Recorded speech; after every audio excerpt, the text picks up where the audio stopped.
Hello friends, welcome to quick revision point. My name ही Raksha Srivastava. Friends, आज हम UGC NET paper first में higher education से related important question को friend discuss करेंगे, जो कि फ्रेंड एग्जाम के लिए इंपॉर्टेंट है। तो स्टार्ट करते हैं। फर्स्ट क्वेश्चन है, प्रधानमंत्री शोध फेलोशिप निम्नलिखित में से किसमें पीएचडी कार्यक्रम करने वाले विद्यार्थियों के लिए है? ए है राज्य और केंद्रीय विश्वविद्यालय, बी है केंद्रीय विश्वविद्यालय, IISc, IIT, NIT, IISER और IIIT, सी है IISc, IIT, NIT, IISER and IIIT and राज्य और केंद्रीय विश्वविद्यालय, एंड डी है IIT और IISc। तो प्रधानमंत्री शोध फेलोशिप निम्नलिखित में से किसमें पीएचडी कार्यक्रम करने वाले विद्यार्थियों के लिए है? वो है IIT और IISc। IIT जो है वो Indian institute of technology and IISc जो है Indian institute of science. Okay, तो ये क्या है, ये इन दोनों में जो पीएचडी कार्यक्रम करने वाले विद्यार्थियों के लिए क्या है, प्रधानमंत्री शोध फेलोशिप है। ओके, तो राइट आंसर ये डी हो जाएगा फ्रेंड्स। नेक्स्ट क्वेश्चन देखेंगे। विपक्ष का नेता उन समितियों का एक सदस्य होता है जो चयन करती है। फर्स्ट है केंद्रीय सूचना आयोग का, सेकंड है इसमें केंद्रीय सतर्कता आयोग का, थर्ड है राष्ट्रीय मानव अधिकार आयोग के अध्यक्ष का, एंड फोर्थ है राष्ट्रीय महिला आयोग के अध्यक्ष का। तो विपक्ष का नेता उन समितियों का एक सदस्य होता है जो चयन करती है। किसका चयन करती है? केंद्रीय सूचना आयोग का और केंद्रीय सतर्कता आयोग का और राष्ट्रीय मानव अधिकार आयोग के अध्यक्ष का क्या करती है? चयन करती है। पहला, दूसरा, तीसरा राइट आंसर हो जाएगा, तो करेक्ट आंसर इसमें बी हो जाएगा फ्रेंड्स। नेक्स्ट क्वेश्चन देखेंगे। जेंडर बजटिंग के बारे में निम्नलिखित में से कौन सा कथन सही है? जेंडर बजटिंग के बारे में निम्नलिखित में से कौन सा कथन सही है? फर्स्ट है, यह एक अलग बजट है जिसमें महिलाओं की विशिष्ट आवश्यकताओं पर ध्यान दिया जाता है। और सेकंड है, क्या है ये, कि इसमें महिलाओं पर सरकार के बजट के प्रभाव का मूल्यांकन किया जाता है। थर्ड है, यह एक लेखा विधि कार्य है। एंड फोर्थ है, यह एक और बजटिंग नमून में है। तो जेंडर बजटिंग के बारे में निम्नलिखित में से कौन सा कथन सही है? तो वो है इसमें जो है कि इसमें महिलाओं पर सरकार के बजट के प्रभाव का मूल्यांकन किया जाता है और यह एक और बजटिंग क्या है, नमून में है। तो दूसरा और चौथा राइट आंसर हो जाएगा, तो करेक्ट आंसर ए हो जाएगा। नेक्स्ट क्वेश्चन देखेंगे।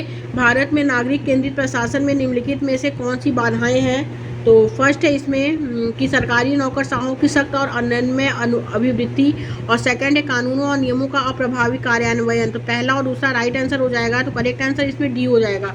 Next question.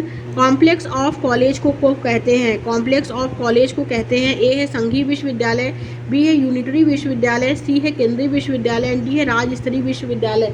तो कॉम्प्लेक्स ऑफ कॉलेज को कहते हैं संघीय विश्वविद्यालय। करेक्ट आंसर ए हो जाएगा। नेक्स्ट क्वेश्चन देखेंगे। स्कूल विश्वविद्यालय का संक्षिप्तीकरण क्या है? ए है इसमें standing committee of vocational education, B है supreme court of audience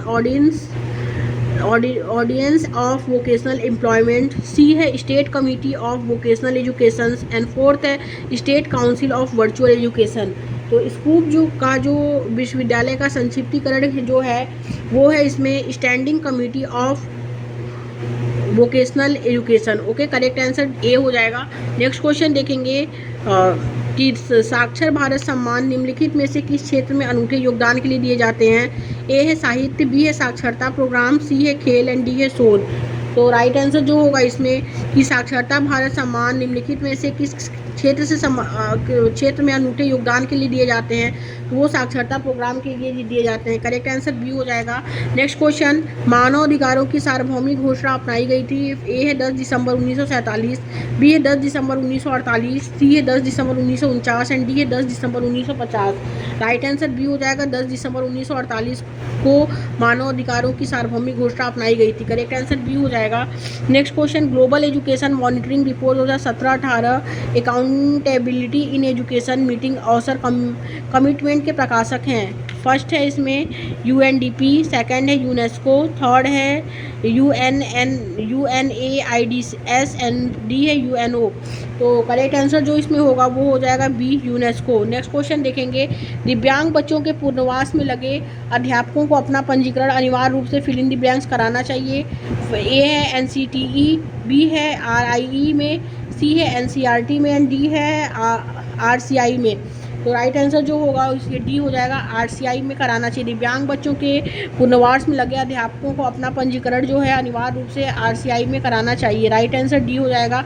next question, Indian institute of advance studies स्थित है, कहाँ स्थित है? ए है शिमला में, बी है नई दिल्ली में, सी है लखनऊ में एंड डी है भोपाल में।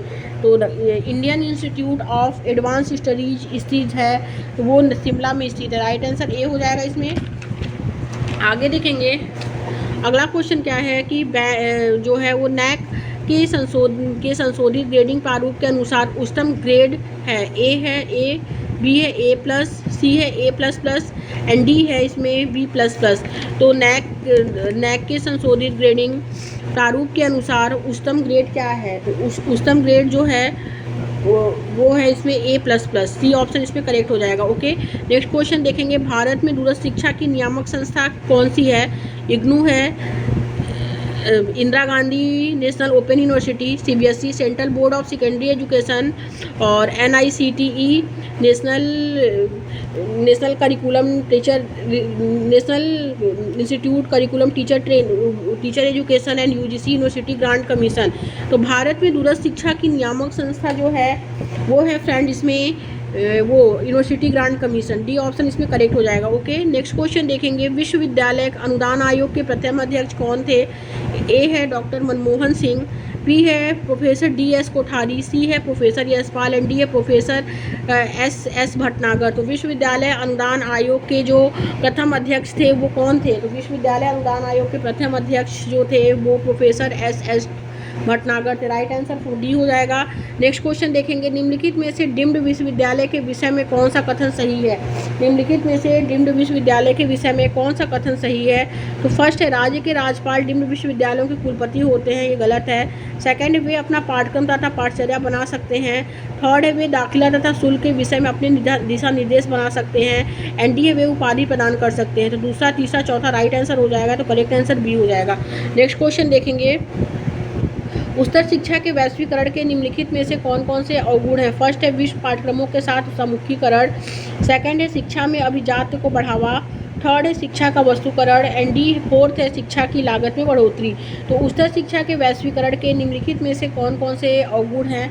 तो कौन कौन से इसमें अवगुण हैं? तो वो है इसमें राइट आंसर जो होगा कि शिक्षा में अभिजात्य को बढ़ावा और उसके बाद शिक्षा का वस्तुकरण एंड फिर होगा शिक्षा की लागत में बढ़ोतरी। ओके, ये क्या है? ये जो है ये अवगुण है। तो राइट आंसर इसमें सी हो जाएगा फ्रेंड्स। नेक्स्ट क्वेश्चन देखेंगे, मृत्यु शिक्षा का उद्देश्य निम्नांकित में से किस पर संकेंद्रित कर अच्छी तरह से पूरा किया जा सकता है? तो ए है इसमें समाज में व्याप्त सांस्कृतिक प्रथाओं से, बी है मानवीय मूल्यों के प्रति संवेदना से, सी है किसी सामाजिक समूह द्वारा निर्धारित आचरण के मानकों से एंड डी है धार्मिक तथा नैतिक व्यवहार तथा अनुदेशन से। तो मूल्य शिक्षा का उद्देश्य निम्नांकित में से किस पर संकेंद्रित कर अच्छी तरह से पूरा किया जा सकता है? तो किस पे किया जा सकता है? तो राइट आंसर इसमें बी हो जाएगा, मानवीय मूल्यों के प्रति संवेदना से। करेक्ट आंसर बी हो जाएगा। नेक्स्ट क्वेश्चन, उच्चतर शिक्षा की संस्थाओं में राष्ट्रीय मूल्यांकन एवं प्रत्यायन परिषद नैक द्वारा निम्नलिखित में से किस संकेंद्रक मूल्य को बढ़ावा दिया गया है? तो किस संकेंद्रक मूल्य को इसमें बढ़ावा दिया गया है? तो फर्स्ट है इसमें राष्ट्रीय विकास में योगदान, इसको बढ़ावा दिया गया है। सेकंड है विद्यार्थियों में वैश्विक प्रवृत्ता का संपोषण, इसमें भी बढ़ावा दिया गया है। और थर्ड है विद्यार्थियों और अध्यापकों में मूल्य व्यवस्था विकसित करना, इसमें भी बढ़ावा दिया गया है। तो राइट आंसर जो होगा इसमें वो बी हो जाएगा फ्रेंड्स। नेक्स्ट क्वेश्चन, मूल्य शिक्षा प्रदान करने का सर्वोत्तम तरीका क्या है?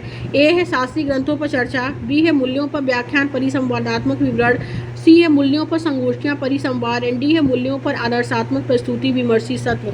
तो राइट आंसर जो इसमें होगा वो डी हो जाएगा, मूल्यों पर आदर्शात्मक प्रस्तुति विमर्श पत्र। ओके, नेक्स्ट क्वेश्चन देखेंगे, MMEICT का अर्थ क्या है? MMEICT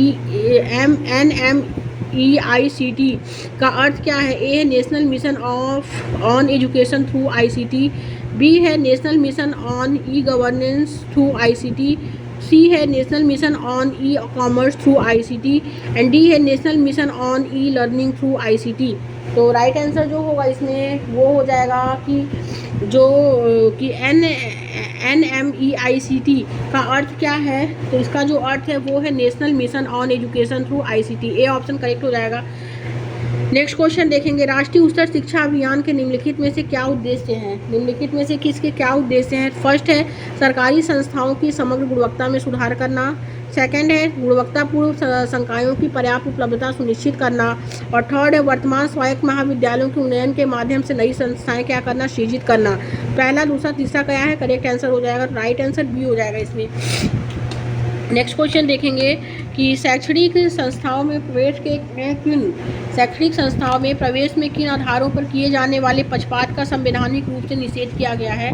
तो किसका संवैधानिक रूप से निषेध किया गया है? फर्स्ट है धर्म का, सेकंड है लिंग का, और थर्ड है जन्म स्थान का, एंड फोर्थ है राष्ट्रीयता का।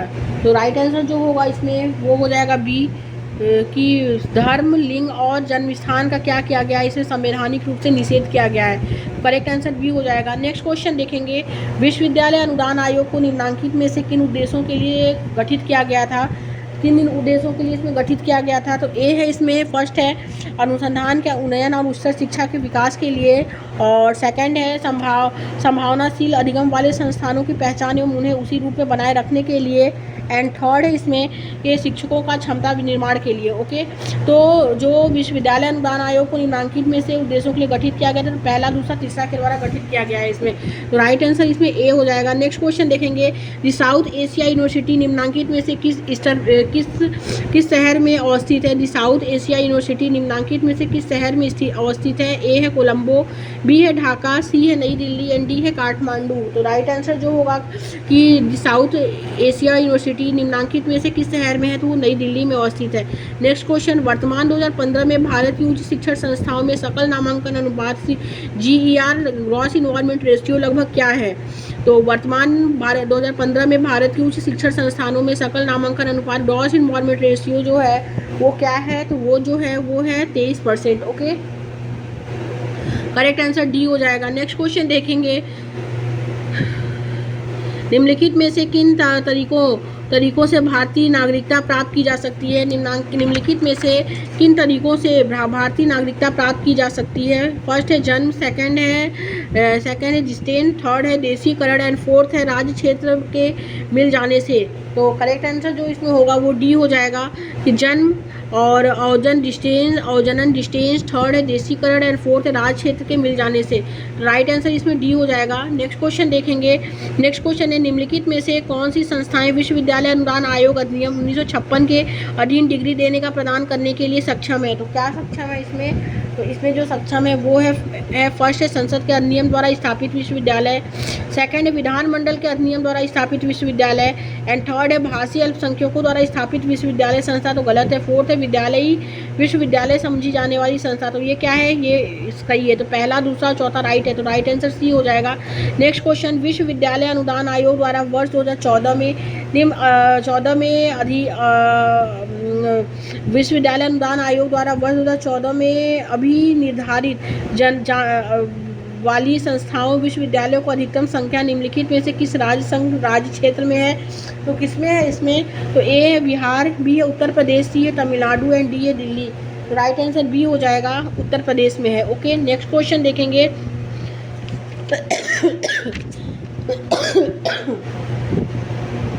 देखेंगे, निम्नलिखित में से कौन सा संगठन शैक्षणिक योजना में क्षमता निर्माण कार्यक्रम से संबंध रखता है? निम्नलिखित में से कौन सा संगठन जो है वो शैक्षणिक योजना में क्षमता निर्माण कार्यक्रम से संबंध रखता है? तो वो है इसमें करेक्ट आंसर जो होगा वो डी हो जाएगा। UNUEPA क्या है? वो कार्यक्रम से संबंध रखता है। करेक्ट आंसर डी हो जाएगा। नेक्स्ट क्वेश्चन देखेंगे, निम्नांकित में से कौन केंद्रीय विश्वविद्यालय है? निम्नांकित में से कौन जो है वो केंद्रीय विश्वविद्यालय है? तो ए है इसमें पुंडुचेरी विश्वविद्यालय, फिर है विश्व भारती, फिर है इसमें HNB गढ़वाल विश्वविद्यालय। तो पहला, दूसरा, तीसरा करेक्ट आंसर हो जाएगा। ओके, कुरुक्षेत्र विश्वविद्यालय नहीं है, तो पुंडुचेरी विश्वविद्यालय, विश्व भारती और HNB गढ़वाल विश्वविद्यालय जो है वो केंद्रीय विश्वविद्यालय है। तो करेक्ट आंसर ए हो जाएगा फ्रेंड्स। ओके,